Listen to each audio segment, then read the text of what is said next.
Hello and welcome to SPM IS Academy. Today we will analyze important newspaper articles of 18th August 2021. Please note you can download the PDF version of today's newspaper analysis by clicking the link given in the comment section. You can also download July 2021 magazine from our website spmisacademy.com. You can also join our WhatsApp group through the link given in the description section for more study materials. This is the list of the topics that we will be covering from today's newspaper. And the first article is taken from editorial segment. It is about oil bonds and this topic is important from our syllabus paper 4 Indian economy point of view.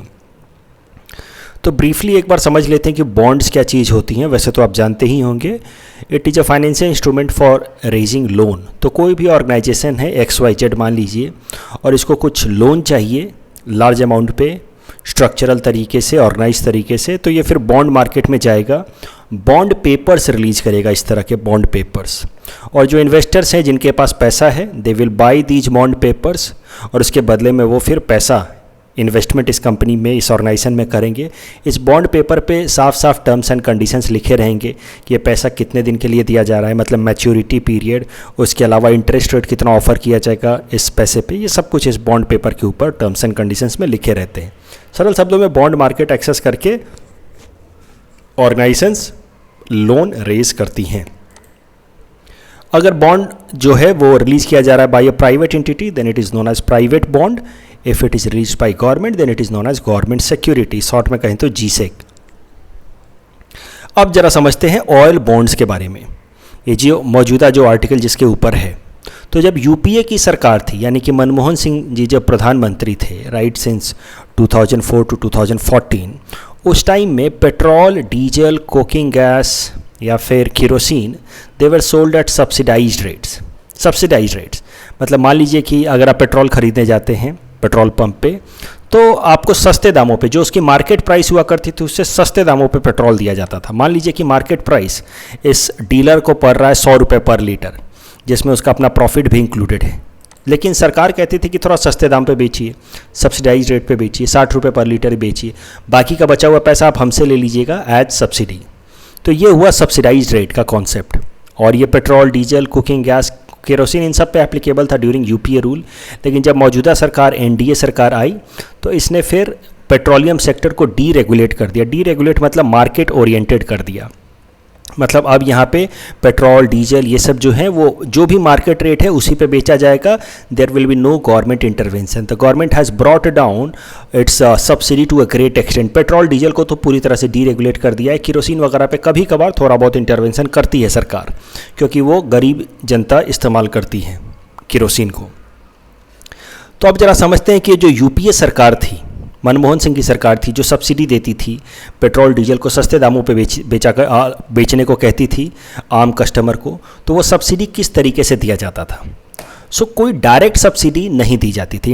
Instead of paying direct subsidy to the oil marketing companies from the budget, the then government issued oil bonds totaling rupees 1.34 lakh crore.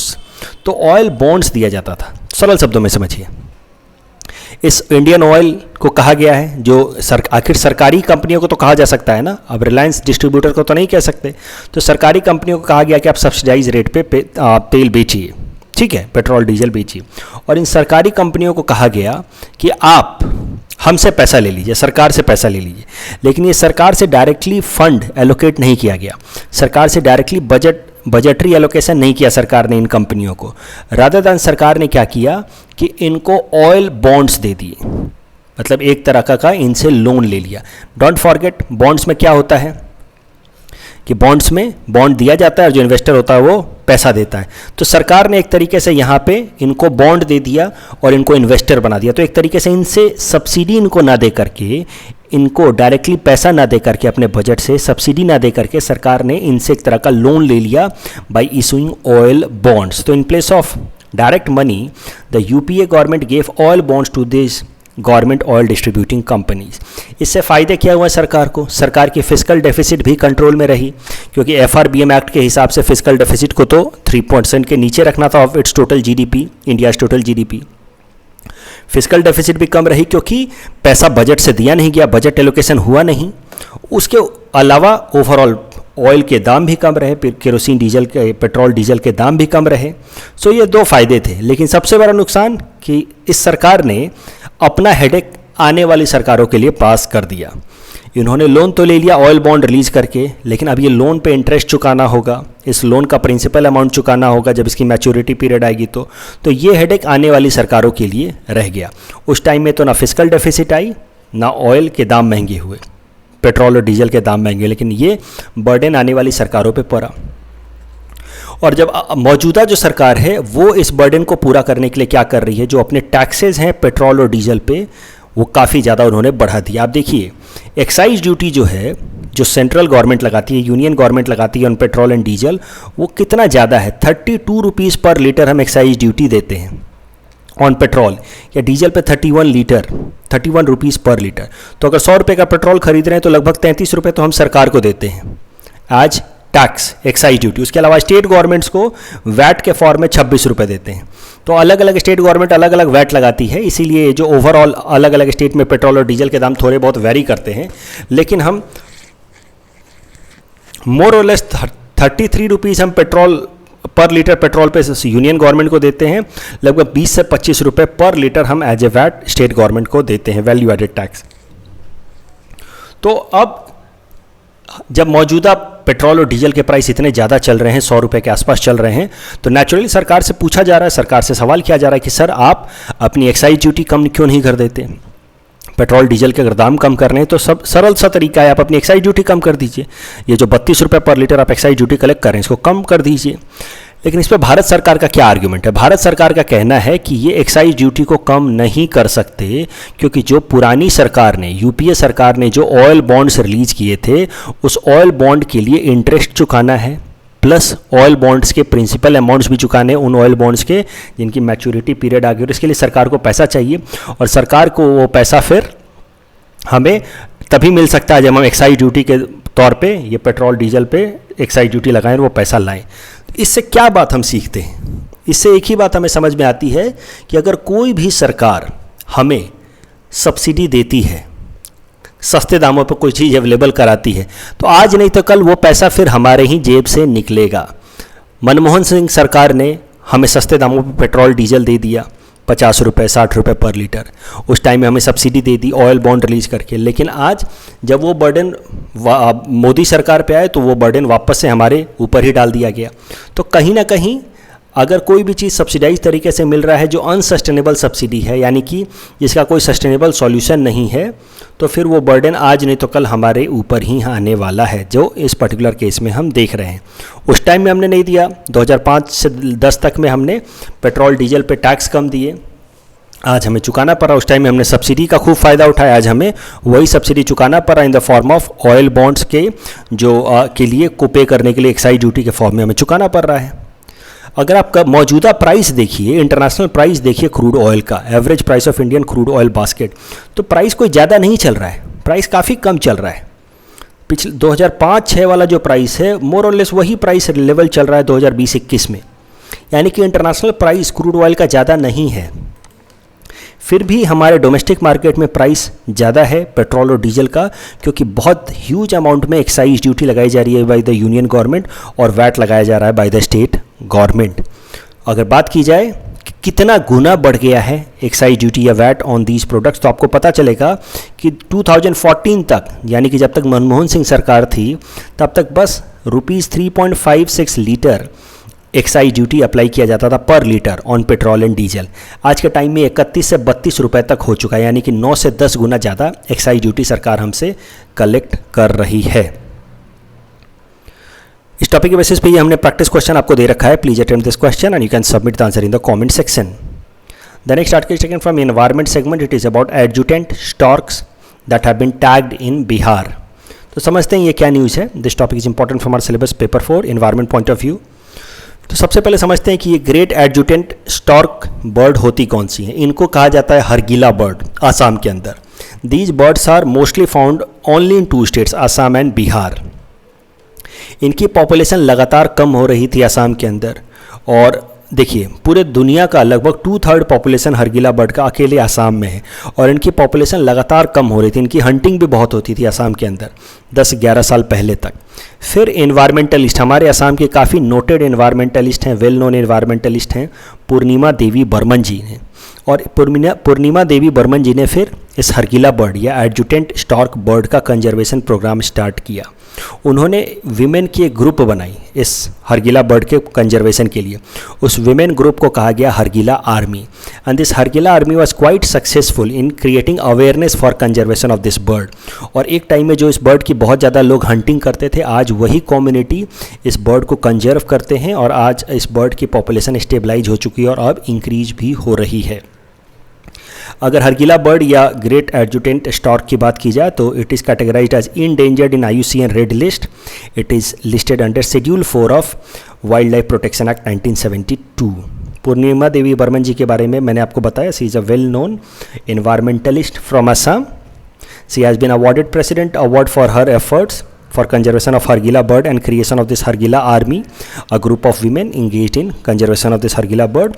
उसके अलावा इनको विटले award भी मिल चुका है, Whitley award also known as green Oscars. She has got this Whitley award in 2017। मौजूदा news काफ़ी सरल है। बिहार सरकार ने एक नया प्रोग्राम शुरू किया है for conservation of population of this Hargila birds या एडजुटेंट स्टॉर्क बर्ड्स, जिसमें वो क्या करेंगे, हर इस तरह के ग्रेट एडजुटेंट स्टॉर्क बर्ड के अराउंड के गले में एक GPS ट्रैकर लगा देंगे so that they can monitor the movement of this bird. इससे फ़ायदा क्या होगा, इन बर्ड्स के कंजर्वेशन को मदद मिलेगी। अगर कोई इस बर्ड को मारता है तो हमें पता चल जाएगा कि किस एरिया में हंटिंग हो रही है इस बर्ड की। तो GPS tracker will be put on birds so that the movement of these birds could be tracked and in that process the conservation of these birds could be ensured. ये जो बिहार के अंदर एडजुटेंट स्टॉर्क बर्ड्स हैं they are known as Garuda. तो यही birds Assam में हरगिला कहे जाते हैं, बिहार में गरुड़ा कहे जाते हैं। गरुड़ रिलीजियसली काफ़ी सिग्निफिकेंट माना जाता है। महाभारत रामायण में भी इस गरुड़ का जिक्र है। इस टॉपिक के बेसिस पे ये प्रैक्टिस क्वेश्चन हमने आपको दे रखा है। अब ये क्वेश्चन आपको देख करके लगेगा कि सर ने पढ़ाया क्या और दे क्या दिया है, लेकिन ये क्वेश्चन UPSC प्रीलिम्स में आ चुका है आई थिंक 2014 में या 13 में, और ये क्वेश्चन काफ़ी कॉमन सेंस का है। तो कॉमन सेंस लगाइए, गेस वर्क कीजिए, आपको जवाब अपने आप पता चल जाएगा। वैसे तो कल मैं इसका आंसर डिस्कस कर ही लूँगा। The next article taken from science and technology segment, it is about rockets of ISRO. This topic is important from our syllabus paper 4 science and technology point of view. तो इंडिया के जितने भी तरह के satellite launch vehicles हैं उनको एक एक करके देखते हैं। आई होप आपको ये बात तो समझ आ रही होगी कि सैटेलाइट लॉन्च व्हीकल्स क्या चीज़ होते हैं। ये सैटेलाइट लॉन्च व्हीकल्स एक तरह के रॉकेट सिस्टम है जिनके ऊपर हम सैटेलाइट्स को लगा करके स्पेस में भेजते हैं, और ये क्या करते हैं, ये सैटेलाइट्स को जा करके स्पेस में छोड़ते हैं। कभी कभार ये इस तरह के प्रोब सैटेलाइट्स को अर्थ के स्पेस में नहीं, अर्थ के ऑर्बिट में नहीं, किसी दूसरे प्लैनेट पे ले जाते हैं। जैसे मार्स मिशन, मंगलयान मिशन हमारा था जिसको हम लोग मार्स ऑर्बिटर मिशन भी कहते हैं। तो ये काम होता है इन सैटेलाइट लॉन्च व्हीकल्स का। या तो हमारे अर्थ के ऑर्बिट में सैटेलाइट्स को लेकर के जाते हैं, या तो फिर किसी दूसरे प्लैनेट के ऊपर या प्लैनेट के ऑर्बिट में ये सैटेलाइट्स को लेकर के जाते हैं। इंडिया ने भी इस तरह के कई सारे सैटेलाइट लॉन्च व्हीकल्स बनाए हैं। इंडिया ने जो सबसे पहला सैटेलाइट लॉन्च व्हीकल बनाया था उसका नाम था SLV, सैटेलाइट लॉन्च व्हीकल ही नाम था इसका। It was experimental satellite launch vehicle, मतलब इसको खाली एक्सपेरिमेंट के लिए बनाया गया था। It was created in 1980। इसका पहला टेस्ट 1980 में हुआ था एक्सपेरिमेंट के लिए। इससे प्रॉपर सैटेलाइट लॉन्च नहीं की गई। It was just an experimental vehicle launched in 1980। फिर इसका एक इम्प्रूव्ड वर्जन लाया हमने, augmented version of this satellite launch vehicle that was brought in 1992। ये भी एक्सपेरिमेंटल सैटेलाइट लॉन्च व्हीकल ही था, इससे कोई प्रॉपर सैटेलाइट हमने लॉन्च नहीं किया। Both these where experimental satellite launch vehicles. फिर हमने proper operational satellite launch vehicle बनाया PSLV 1992-1993 में। PSLV ये पोलर सैटेलाइट लॉन्च व्हीकल, ये ऑपरेशनल सैटेलाइट लॉन्च व्हीकल था, मतलब इसका सच में इस्तेमाल किया जाना था, ये खाली टेस्टिंग के लिए नहीं था इन दोनों की तरह। It was to be used for launching satellites in the earth's orbit. अब जरा रॉकेट्स के बारे में एक और बात समझते हैं, इन लॉन्च व्हीकल्स के बारे में एक और बात समझते हैं। इनके अंदर फ्यूल्स होते हैं, फ्यूल। दो चीज़ें होंगी, फ्यूल होगा, ऑक्सीडाइजर होगा। ऑक्सीडाइजर आपको पता है किसी भी चीज़ को बर्न करने के लिए, किसी भी फ्यूल को बर्न करने के लिए ऑक्सीजन चाहिए, तो ऑक्सीडाइजर होता है जो ऑक्सीजन सप्लाई करता है, प्लस फ्यूल होता है जो बर्न होता है और एनर्जी रिलीज करता है। तो ऑक्सीडाइजर अलग अलग तरीके के हो सकते हैं, सॉलिड ऑक्सीडाइजर हो सकता है, लिक्विड ऑक्सीडाइजर हो सकता है, या क्रायोजेनिक ऑक्सीडाइजर हो सकता है। क्रायोजेनिक वो ऑक्सीडाइजर होते हैं, क्रायोजेनिक वो फ्यूल होते हैं जो काफ़ी लो टेम्परेचर पे काम करते हैं, -170 डिग्री सेल्सियस, -180 डिग्री सेल्सियस। तो सॉलिड फ्यूल तो आपको समझ आ ही रहा है, सॉलिड फ्यूल या सॉलिड ऑक्सीडाइजर जो सॉलिड फॉर्म में हो। लिक्विड फ्यूल या लिक्विड ऑक्सीडाइजर तो आपको समझ आ ही रहा है जो लिक्विड फॉर्म में हो। तीसरा क्रायोजेनिक हो सकता है जो काफ़ी लो टेम्परेचर पे काम करे, लो टेम्परेचर पे फ्यूल हो या लो टेम्परेचर पे ऑक्सीडाइजर हो। कुछ ऐसे भी लॉन्च व्हीकल्स होते हैं जिसमें तीनों ही होते हैं, सॉलिड भी होता है, लिक्विड भी होता है और क्रायोजेनिक भी होता है। इसको कहते हैं मल्टीपल स्टेजेज या मल्टी स्टेजेज लॉन्चर। उसका बेस्ट एग्जांपल है जीएसएलवी। जीएसएलवी के बारे में मैं आगे बताऊंगा। तो जीएसएलवी में देखो, फर्स्ट स्टेज में सॉलिड फ्यूल इस्तेमाल होता है, उस फ्यूल का नाम है हाइड्रोक्सिल टर्मिनेटेड पॉलीब्यूटाडाइन। स्टेज 2 में फिर लिक्विड फ्यूल इस्तेमाल होता है, डाई नाइट्रोजन टेट्रोक्साइड। और स्टेज 3 में क्रायोजेनिक फ्यूल इस्तेमाल होता है, लिक्विड हाइड्रोजन। तो ये stage 1 solid, stage 2 liquid, stage 3 cryogenic, या जीएसएलवी। तो अभी तक के हमारे जो सैटेलाइट, देखो मैंने क्या बताया, सैटेलाइट लॉन्च व्हीकल 1980 में था, वो एक्सपेरिमेंटल था। फिर ऑगमेंटेड सैटेलाइट लॉन्च व्हीकल, ये भी एक्सपेरिमेंटल था। फिर हमने बनाया PSLV, polar satellite launch vehicle, ये हमारा ऑपरेशनल सैटेलाइट लॉन्च व्हीकल था। This was third generation launch vehicle, मतलब after SLV ASLV this was third generation. इसके अंदर खासियत क्या थी कि इसके अंदर टोटल 4 स्टेजेज हैं, 4 स्टेजेज, सॉलिड स्टेज, फिर लिक्विड, फिर सॉलिड, फिर लिक्विड। तो इसमें ओवरऑल 4 स्टेजेज में फ्यूल हैं। पहले सॉलिड जलता है जो थ्रस्ट देता है, फिर लिक्विड, फिर सॉलिड, फिर लिक्विड। इसका पहला सक्सेसफुल लॉन्च हुआ था 1994 में, और तब से लेकर के अभी तक ये 40 से भी ज़्यादा सक्सेसफुल मिशंस कर चुका है पीएसएलवी। 40 से भी ज़्यादा ऑर्बिट्स सैटेलाइट्स को अपने ऑर्बिट में छोड़ाया है, या फिर 40 से भी ज़्यादा सैटेलाइट्स को ये दूसरे प्लैनेट्स पे लेकर के जा चुका है। इसके कुछ सक्सेसफुल मिशन जैसे चंद्रयान 1 पीएसएलवी ने ही किया है, मार्स ऑर्बिटर मिशन या पीएसएलवी ने किया है, स्पेस कैप्सूल रिकवरी एक्सपेरिमेंट, इसके बारे में मैं आगे बताऊंगा कि ये क्या है एक्सपेरिमेंट, ये भी पीएसएलवी ने किया। IRNSS Indian regional navigational satellite system या एस्ट्रोसैट, ये सब कुछ पीएसएलवी से लॉन्च किया गया है।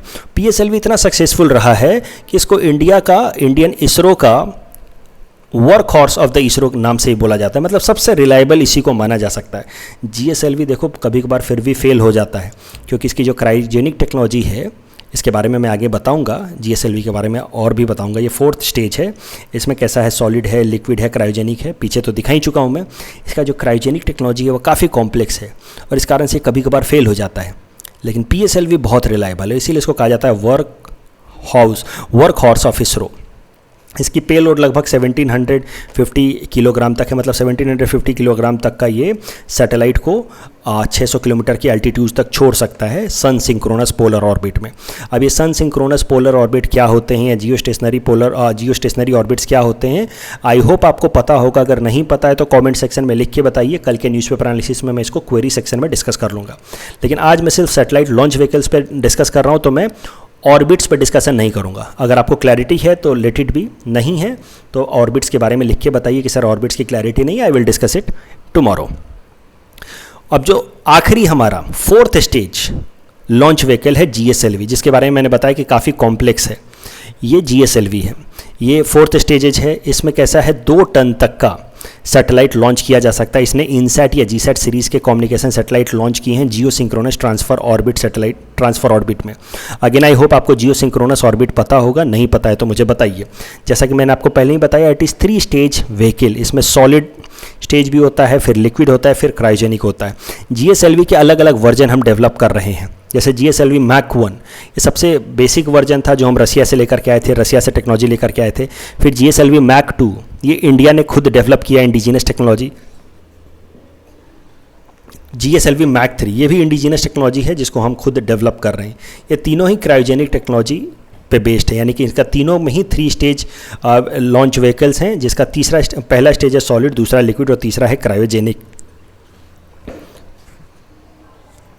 जीएसएलवी और पीएसएलवी के बीच का डिफरेंस कुछ डिटेल में मैंने यहाँ दे रखा है, इसको आप एक बार देख सकते हैं। PSLV first launch in 1993, can carry up to 1750 kilogram in lower earth orbit, 1425 kilogram of satellite in geostationary transfer orbit, used for Chandrayaan and Mars mission. Four stages है, सॉलिड लिक्विड।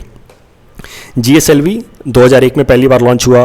2500 किलोग्राम तक satellite जियो stationery transfer orbit में डाल सकता है।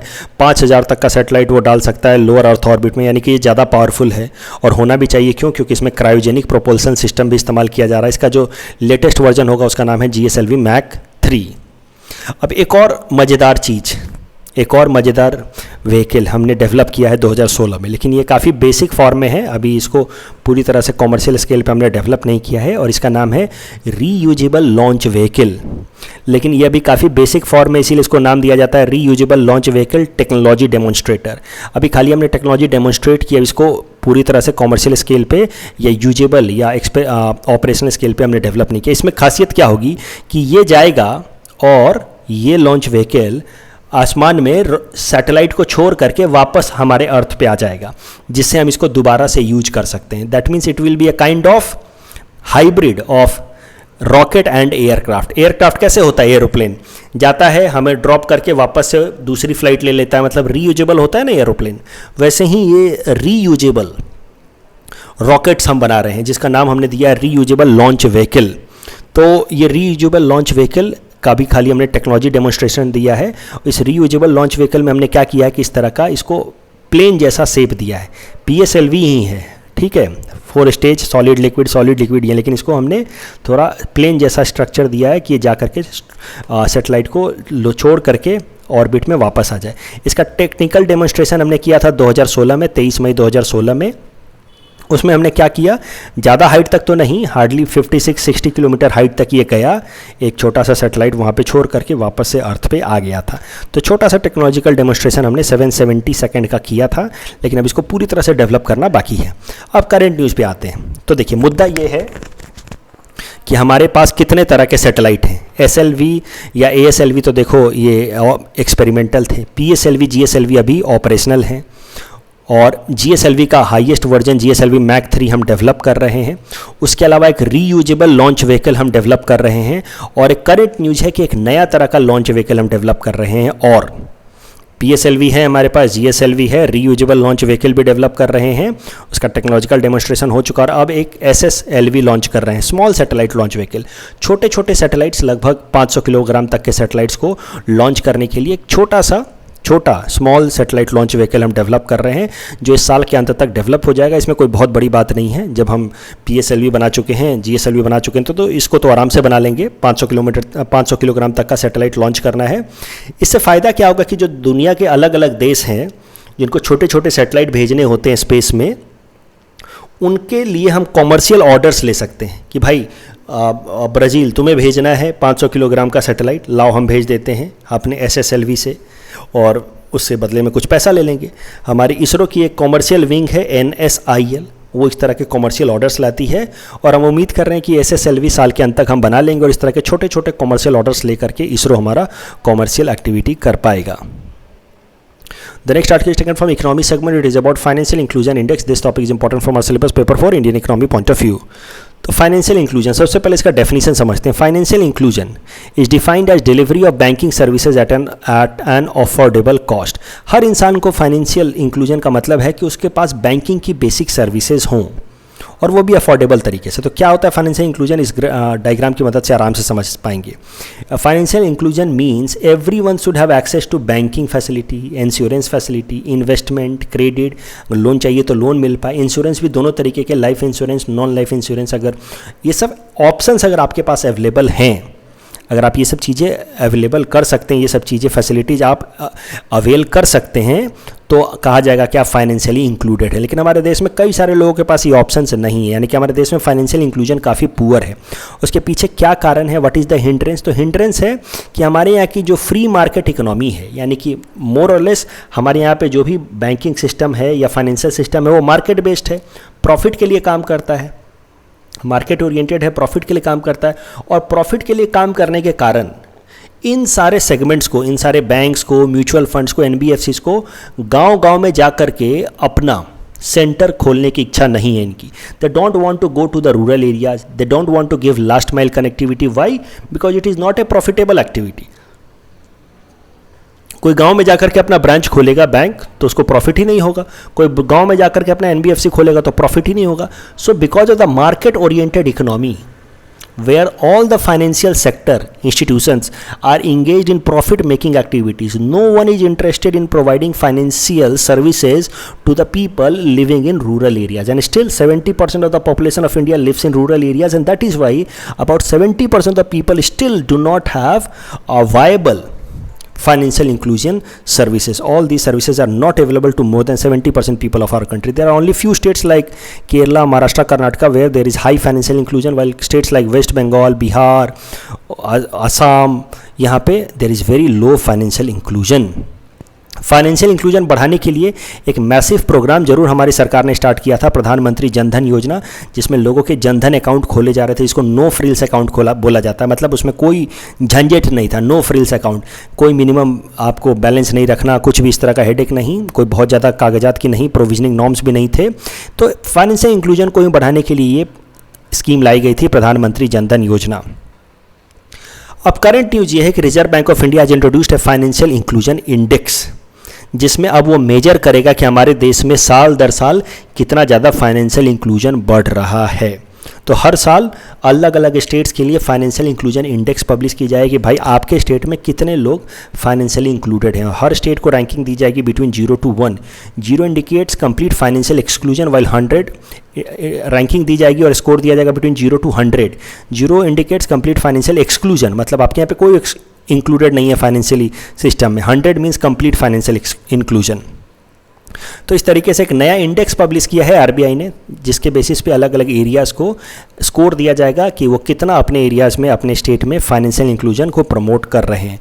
इसमें अलग अलग factors को अलग अलग वेटेज दिया, जैसे कि एक्सेसिबिलिटी, कि किस तरह के फाइनेंशियल सिस्टम्स के लिए लोगों की कितनी एक्सेसिबिलिटी है, इसको वेटेज दिया गया 35%. यूजेज, एक्सेसिबिलिटी के बाद लोग कितना इसको एक्चुअली में यूज कर रहे हैं. फॉर एग्जांपल जनधन अकाउंट तो खोल दिया, आपको कितना यूज कर रहा है एक्चुअली सच में, वो भी देखा जाएगा. प्लस क्वालिटी, कि सच में ये सर्विस कितनी क्वालिटी की है. आपने जनधन अकाउंट तो खोल दिया, बैंक ही नहीं है, एटीएम मशीन ही नहीं है, तो कैसे लोग इस्तेमाल करेंगे. तो तीनों फैक्टर्स को देखा जाएगा और तीनों फैक्टर्स के अलग अलग वेटेज, उसके बेसिस पे स्टेट्स को रैंकिंग स्कोर दिया जाएगा बिटवीन 0 to 100 और पब्लिश किया जाएगा फाइनेंशियल इंक्लूजन इंडेक्स. एक और बात आरबीआई के गवर्नर शक्तिकांत दास साहब ने कही है, जो आपके आंसर राइटिंग में काम आ सकता है if there is a question on financial inclusion, कि the 3 challenges on improving financial inclusion in our country is the identification of the customer, reaching the last mile. यानी कि एक तो कस्टमर्स, जो गरीब कस्टमर्स हैं, जो बैकवर्ड कस्टमर्स हैं, जो रूरल एरियाज़ में रहते हैं, उनको आइडेंटिफाई करना, उनकी प्रॉपर आइडेंटिफिकेशन कार्ड ही नहीं है उनकी, इसके लिए उनकी प्रोविजनिंग हो ही नहीं पाती है उनका, इसलिए अकाउंट खोलना मुश्किल हो जाता है.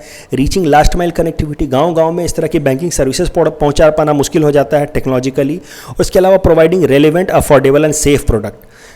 भाई सिर्फ बैंकिंग सर्विस प्रोवाइड करना इनफ तो नहीं है ना, आपको सेफ प्रोडक्ट भी तो देना होगा, अदरवाइज पता चलेगा गांव में लोगों के साथ साइबर फ्रॉड्स हो रहे हैं. तो ये 3 चैलेंजेज हैं, सेफ प्रोडक्ट प्रोवाइड कराना है, लास्ट माइल कनेक्टिविटी की दिक्कत है, और कस्टमर्स के पास खुद इस तरह के पहचान पत्र नहीं है. Identification of the customer is also a problem. So that is why financial inclusion is a challenge in our country, but still RBI will try to overcome it. That's all from our side for today. Thanks for watching.